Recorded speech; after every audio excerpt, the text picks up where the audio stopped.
Hi everyone, I'm back again with another movie review, and my goodness am I excited to talk about this film. I've mentioned it quite a few times on the channel, so you must know by this point that I am a huge fan of this film. And of course I'm talking about the seminal cross-holiday classic, The Nightmare Before Christmas, directed by Henry Selick, starring Danny Elfman, Chris Sarandon, and Catherine O'Hara. This film obviously follows Jack Skellington, the Pumpkin King, and his quest to find some purpose beyond being the Pumpkin King and doing the same job year in and year out. And obviously this was a huge leap forward in animation, and especially in Tim Burton's extremely storied career, because obviously Tim Burton didn't direct this, Henry Selick did, but obviously he came up with the story, which was then written by Caroline Thompson, and this was right after he came off of Edward Scissorhands, which I think is personally his best film that he directed. But if you ask me, this is the best film he's ever been involved with. And it's the 30th anniversary. It's coming up on Halloween here. I had to talk about this amazing animated classic, which I saw in theaters for the 30th anniversary, in 4DX actually at Regal, which was an interesting experience, to say the least, and I'll save that for the end of the review. But I think The Nightmare Before Christmas is pound for pound the greatest stop-motion animated film ever made. I mean, this film really changed everything. In its brisk 79-minute running time, you get introduced to these characters, this wonderful world with all these demented details in the frame that are just so vividly brought to life by the animation and Henry Selick's directing. And of course, Tim Burton's imprint on the story and the visuals as well, which obviously, yet again, this is one of the few instances where it really feels like a Tim Burton film, even though he didn't direct it. And I think that's for the best here, because just from the opening number of This Is Halloween, you really see how creative the visuals are, how perfectly executed every single frame of this film is. And that's one thing I absolutely love about it, is how every single detail in frame has so much definition, so much personality. Like, for instance, the character of Dr. Finkelstein, when he randomly just opens up his brain and starts scratching it during one scene in his laboratory. Like, it's one of those details where they didn't have to include it, but the film is all the better because of it. And it's because these characters, no matter how small they are, have some sort of personality. It really draws you into this bizarre and off-kilter world. I think some of the best world building I've ever seen in any movie, by far. And of course, you have to talk about the character of Jack Skellington, played by Chris Sarandon, but the singing voice played by Danny Elfman, whose magnificent score, of course, obviously made the top 90 albums of the 90s, if you remember, but also I think ranks as his best. There's so much musical diversity going on here. The themes are so memorable, clever, especially the lyricism on here as well, and some of these scenes, like the dark humor that pours out of not just the dialogue in this film, but also the songs really make it that much more morbidly entertaining and engrossing.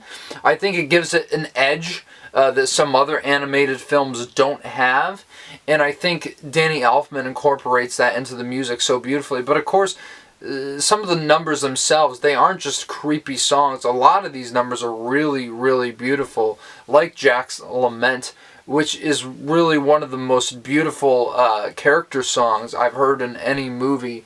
And you could go on and on and on about the musical influences, the Gothic influences, the New Orleans jazz influences. I mean, this score is just absolutely top-notch. Yeah, some of it is a bit hokey, but regardless, that's just a part of the I don't know if I want to say camp. Yeah, I suppose the camp that goes along with this movie. But yet again, the animation in this film is just so spectacular that it was the first animated film to be nominated for Best Visual Effects at the Academy Awards, though deservedly lost to Jurassic Park that year.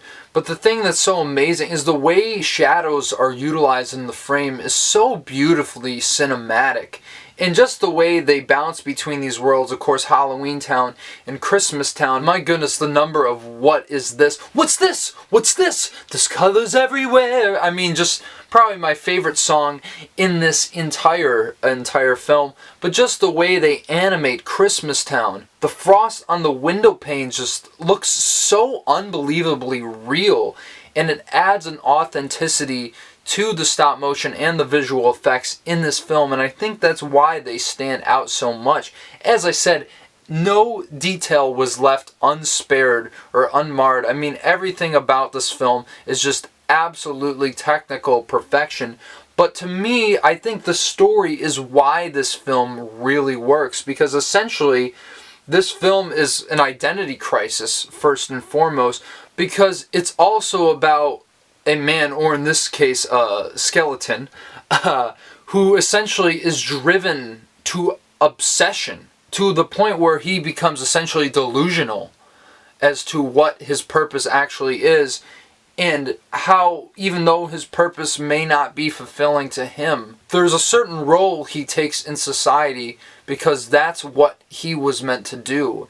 And there's just some things that some aren't meant to do. And it's kind of that tale of Icarus flying close to the sun.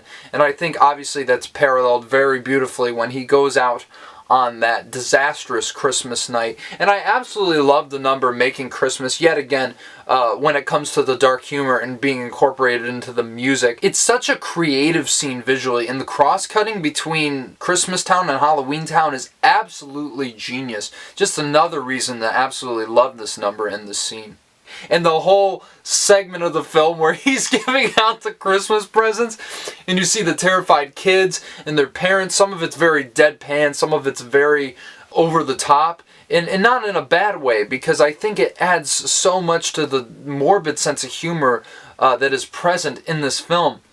But also the tragedy when he gets, a little spoilers, when he gets shot down out of the sled, and he has this moment of catharsis. Yes, he is disappointed for how horribly wrong things went, and he has that moment of self-realization, but also within that he realizes how great he is as the Pumpkin King and how much that truly means to everyone around him.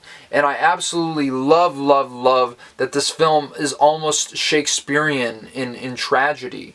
And yet again, this film is like less than an hour and a half long, and it's able to cover so many facets of this character and everyone else. I mean, so many great characters. Of course, Sally, played by Catherine O'Hara, who really is the voice of reason in this film. And I know some people think, oh, the love story between her and Jack doesn't necessarily work as well. I don't mind, personally, but I think there is a purpose for her being there, because she is really the one who grounds the story in some sort of abject reality.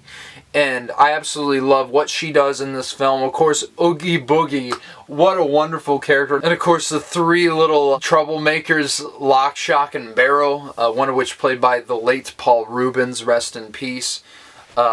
Just absolutely memorable. Like even like the masks that they wear have become iconic. Of course, the mayor with the two faces on his head. There's just so many. I love the character with just the axe in his head. You know, he's like the Creed of this movie. Like Creed Bratton is of The Office. I kind of compare him in that way. But yeah, I mean, just so many things you could point out to being as iconic, as profound in this film. And my goodness, the shot of Jack walking off of that hill that curves down in the moonlight, and the one that's paralleled at the end is just so beautiful. One of the most memorable and beautiful shots in all of film. I will call the shot because it's essentially what it is. I mean, I can't imagine the tireless amount of hours that the animators poured into putting this film together, because as I said, and I'm going to say it once again, from a technical standpoint, this film is just absolutely immaculate in every sense of the word, but it's also just an absolute masterpiece. I mean, what can I say about Nightmare Before Christmas that hasn't already been said? It is just one of the most memorable, iconic animated films ever made, and certainly the best stop motion picture. And really, what a way to kick off Henry Selick's career, because he did James and the Giant Peach after this, which was a personal childhood favorite of mine, and then Coraline later on. I mean, this guy has put in some amazing work, but I don't think anything quite tops The Nightmare Before Christmas, because this film, of course, you know the score, I'm going to give it. Nightmare Before Christmas gets a 10 out of 10. Yet again, what else can I say about this absolute masterpiece in animation, and absolutely essential viewing every single year, whether it be at Halloween time, whether it be at Christmas time. One of the best musical films ever made. I could go on and on about this movie, and I suppose I've already gone on enough. And I will say, try to check this out in theaters if you haven't seen it since it's come out, if you haven't seen it in theaters at all. If you haven't ever seen it, then you have no excuse. You have to go see this. 4DX, though, I saw it in that, and was my first time seeing it in that format. Wasn't a huge fan of it. I think there's great parts, especially when the wind comes like blowing behind you in your seat. Of course, when the fog comes up in front of the screen, but I didn't like, getting punched in the back by my seat, or the air holes, kind of going in and out of my ears. There's just certain parts of the water was kind of fun, but there's just certain parts of it where I'm like, given the chance, I would have picked 2D over 4DX, and maybe there was a 2D screen, I didn't realize it, but we had to fit it in before seeing Killers of the Flower Moon. So that was on me. But anyway, please go check this out in theaters for the 30th anniversary. And of course, smash the like button, subscribe to the channel if you like what I'm doing here, if you like what I'm doing in this review. Going to be bringing you another horror classic this month, this week specifically, and that will be coming very soon to the channel. And of course, stay on the lookout later in the week for my review of Justine Triet's Anatomy of a Fall. The Palme d'Or winner is supposed to be big Oscar contender, and just a contender in general throughout award season. So please, I'm going to be bringing you a lot more content down the pipeline this week and forward, so stay on the lookout, and take it easy, guys. I'll talk to you in the next video. There's children throwing snowballs instead of throwing heads. They're busy building toys and absolutely no one's dead. There's frost in every window.